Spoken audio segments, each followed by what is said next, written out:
Good Monday morning. I want to talk to you about motivation.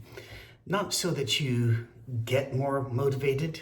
No, we're not going to do a shame-based thing here. And very, very far from a personal trainer. I'm looking more about, go ahead and look into your life to see what your motivation is. And we can actually, for almost all of us, say what your motivations are. So I'm going to do a few really quick for me, just to help you get started. But then I want to tell you a story, and well, we'll get to that. One of my greatest motivations to do what I do when most people my age have retired, and I have no intention of retiring until God calls me home or makes me unable to do the work. But one of the great motivations is that I'm absolutely unqualified to do this work. I am not the person I would pick to do this work or any work when it comes to leading a church. Don't have the degrees in it.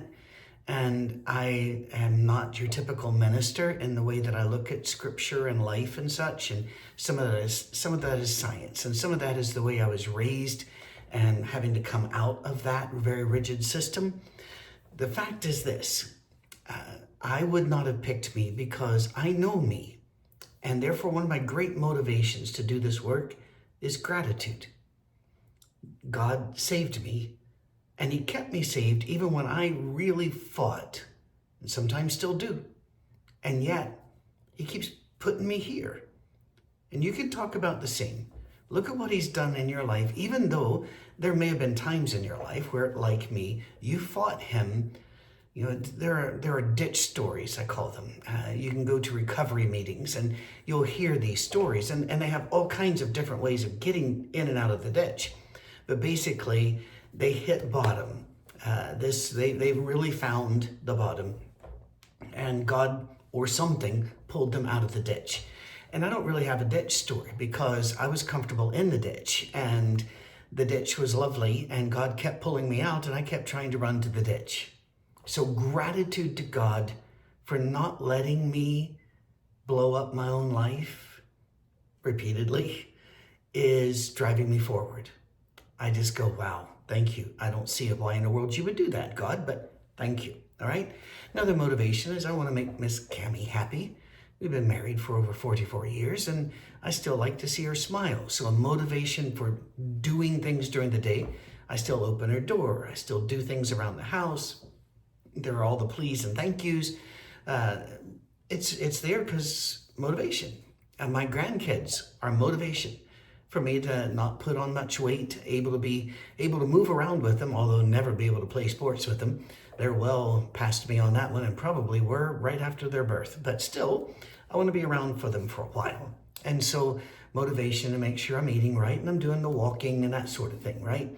I won't be down at the gym because I found that you can pay people money and they don't care if you show up or not. So I figured, all right, let's just not go. Anyway, the whole point is, those are motivations. But I want to tell you a story about a little redheaded girl. Now, those of us of a certain age, as soon as we hear that phrase, we think of Charlie Brown and the amazing, magnificent comic strip Peanuts. Because there was a little red-haired girl that Charlie Brown was just enamored of. Absolutely just gobsmacked about. And in the natural progression of the series, you never saw her. But then when he finally gets up the nerve, he's going to do it this time. He's going to talk to the little red-haired girl. She moves. And it's so poignant. Well, my little red-haired girl wasn't like this. I'm not exactly sure where we were, but it would have been in Appalachia somewhere. I'm going to guess in southeastern Ohio at that time. Those of you that are outside of Ohio may not know that southeastern Ohio is in Appalachia, and it absolutely is. And Ohioans know this. That river does not stop Appalachia. It comes across there. I think it was there. We moved so often and had no control over where we were going to be. So I never really paid that much attention or decided to, lock in to anywhere we were. But I was just a boy. I'm going to guess here that I was maybe 5th grade, maybe. And we had a long bus ride up those windy roads and down the windy roads every day to get to the school and back. And some of the kids were just like me. They were middle class or lower middle class kids. Today, those homes would be looked upon as upper lower class. In other words, we're used to much more things than we used to have. You know, you might have 3 bedrooms and that's exciting, but nobody had 2 baths. What are you, crazy? But there were also really poor homes. And I'm not talking about poorly built. I mean, they were barely a home, barely a house. And I can remember that we would pull up to this one place that you couldn't see light through the walls, but you always kind of thought you would. It was one of those kind of ramshackle shacks. And here would come out of it, I think there were a couple of kids, but I only saw the little redheaded girl. And a little shapeless shift of some sort she was wearing. Had been washed so many times, there wasn't much color to it. And very often she would be carrying her shoes because she'd have to walk across the mud and then put her shoes on to get on the bus. And the kids were cruel. Kids are cruel. And as much as we love them, and we do, and adore them, a big part of our job is to try to, civilize these little things and make them capable of living in the world without harming others. But we weren't up to that. And they would make fun of the way she smelled, because she did sometimes. Or her hair being so lanky. Unlike, the curly redheaded girl in Charlie Brown's life, a different redheaded girl, or at least curly. This girl's hair could be lank, a little dirty. They couldn't afford soap. This was a house of people who were impoverished, down at the very bottom, deep, grinding, breaking poverty. I didn't have any interaction with the little redheaded girl. I wasn't brave enough to do that because my father was pushing me through school, and because I have some natural talents, I was always at least 1 year, if not 2 years younger than everybody else in my grade. And I even graduated a couple years early from high school, and then graduated early from, it's just, so I was a little outsider, always an outsider, because we moved in and moved out. Always an outsider, always strange, because Dad made us dress up like we were going to church on Sunday when we went to school. Close, not all the way. Ties were optional. The fact is that I was also strange, but in a different way. And whenever the little red-haired girl entered the bus or the conversation around the dinner table, a lunch table, I was no longer the subject of, you're weird, what do you do, why do you dress like that, where do you come from, all of that. All the pressure was taken off because it was directed toward a little redhead girl. I can remember, as I said, I never had any interaction with her. I can remember once at the lunch table, and I guess I'd gotten away with not being a part of any of these conversations before. But she'd been away for a few days, perhaps longer, and now back in school. And she was sitting over near by herself, her head down, and the lank hair hanging down, eating, hoping to be left alone. I'm sure. She's, 8, 9 years old? And our lunch table started talking about, ooh, she smells, and ooh, this, that, and the other. And they were all giggling and laughing. And I did too. I look back now and know, okay, used to be a shrink, so I know this stuff now. It was a survival mechanism. It was a way to deflect from me. And so I could still go through the day and have people at my table and not eating alone, all that. So you can justify anything. And you can even say, as I've had people tell me when I talk about this, they'll say, Patrick, you were, a 10-year-old and, I don't know, or a 9-year-old, and you were the little guy, you were the young kid, you're just a little boy. I get that. But I didn't stop that. I didn't say anything. I didn't go over and sit with a little red-haired girl. We moved shortly after. That's what we did. And I never saw her or heard about her after then. But the rest of my life, I've thought about that little red-haired girl and what I'd like to say to her today. I don't know if she would forgive me for not stopping that conversation, which she probably heard. I have no idea. I don't know that she'd ever forgive me for not taking action, or if she would even care.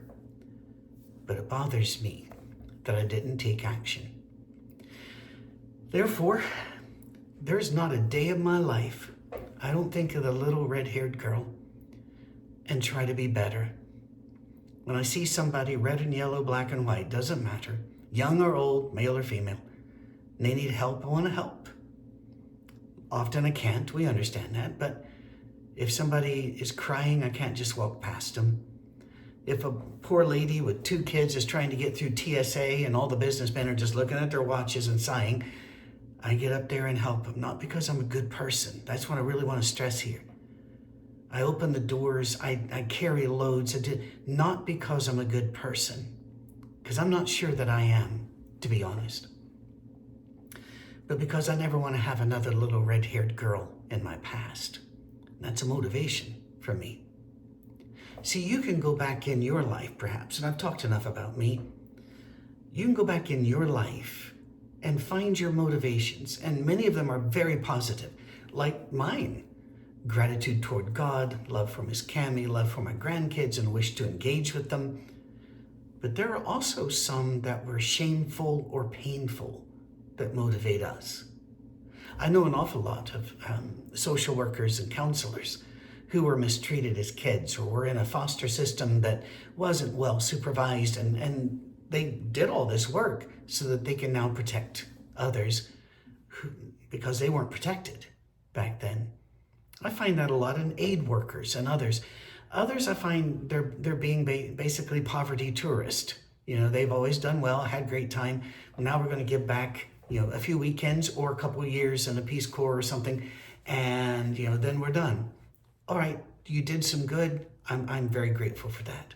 But I'm asking you to look to see if there's one of those little red-haired girls in your past that might be a good motivation for you to do better now, to keep your eyes open, to pray with your eyes open, looking around saying, I don't ever in my prayers, and it's not a sin if you do, please, personally, because of the little red-haired girl, I never say, Lord, open unto me today doors of opportunity. Because of her, I'm aware those doors are already open.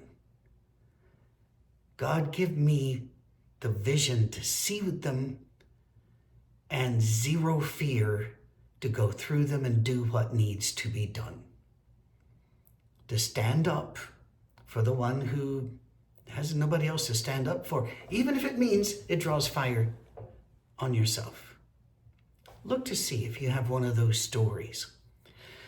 I don't think there is 1 in 100 million chance that the little red-haired girl in Southeast Ohio is watching this. But if you are, I'm sorry. But you need to know something. Your pain was not wasted. It put me in a different direction in my life, and every day I think of you and I rearrange the way I would have responded, rearrange the thing I would have done. I redirect from where I would have gone because I never want to disappoint you again. We can say that about God too. And we brought this up on New Year's Day, I believe, the Monday morning message. Angels are this cloud of witnesses up there, and we want them to cheer us on. So give them something to cheer about. And hang on. A lot of you tune out right there because you're thinking, I'm stuck at home, I'm old, or I've got 15 kids or whatever. No. They cheer at the little decisions. Put the cart back. Open the door. Be nice to the person who's standing exactly in front of the thing you came to buy and seems to have taken root. Be kind to them. Wait. For as the writer of Hebrews themselves said, who knows but that you have entertained angels unaware? If I have, I think I know who she was. God bless you. Find your motivation. Use it as a course corrective. Face forward. Walk on.